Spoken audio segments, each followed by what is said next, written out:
the first president of FDC, whom we have high respects for, described our report as not being worthy the paper it was written on.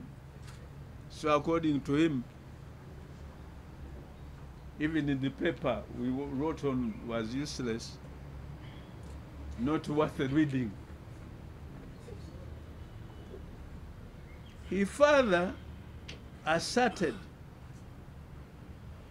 that, one, he gave us the serial numbers of the new notes of shillings 300 million, which Honorable Mafabi asked him to keep in his house in Kasangati for FDC election agents.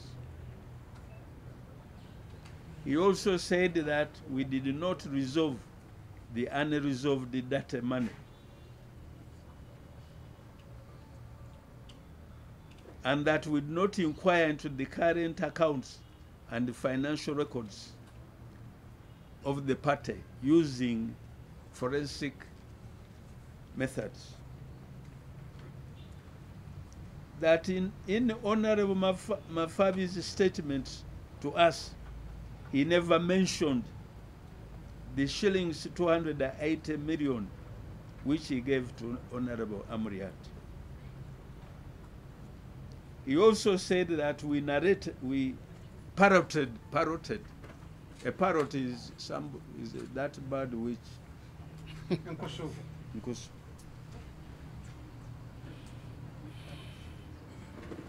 We parroted Honorable Mafabi's lies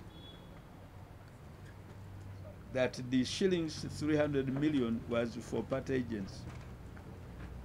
And that lastly, he said that we selected and inaccurately recorded what he told us. Our terms of reference advised us not to engage in witch hunting games. If Honorable Mafabi had deposited the shillings 300 million elsewhere, if, for example, I had hidden it in my house, would I have gone out to say, I have this money? Would Dr. Besigye have known? No. And initiated this saga?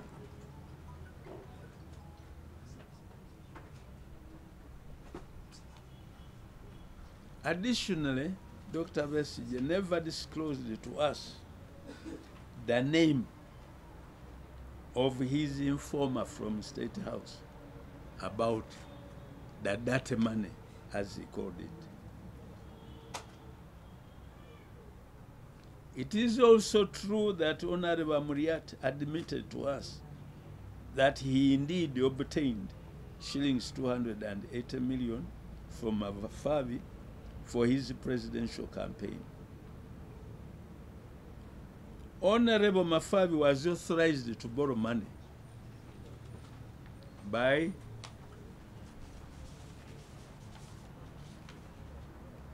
the party, for the party.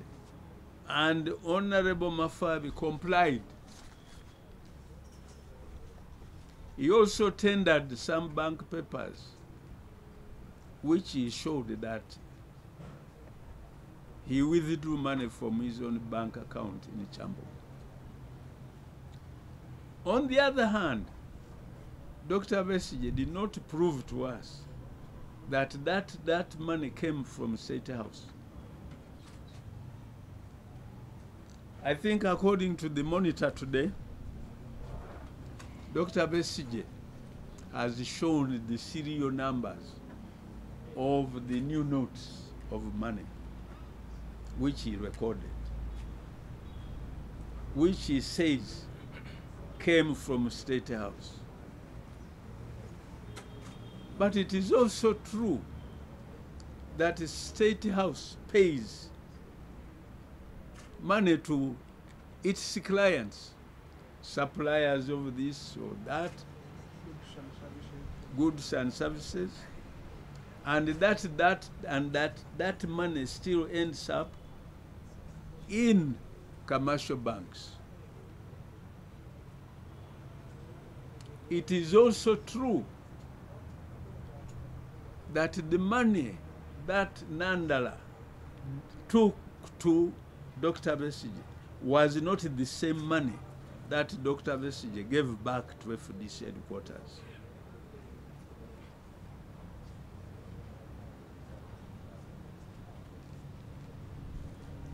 The other ills we identified, we said that Dr. Besigye's refusal to campaign for Amuriat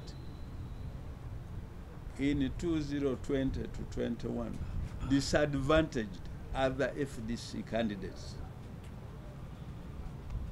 But in his lengthy report here, he did not make any comment on that matter.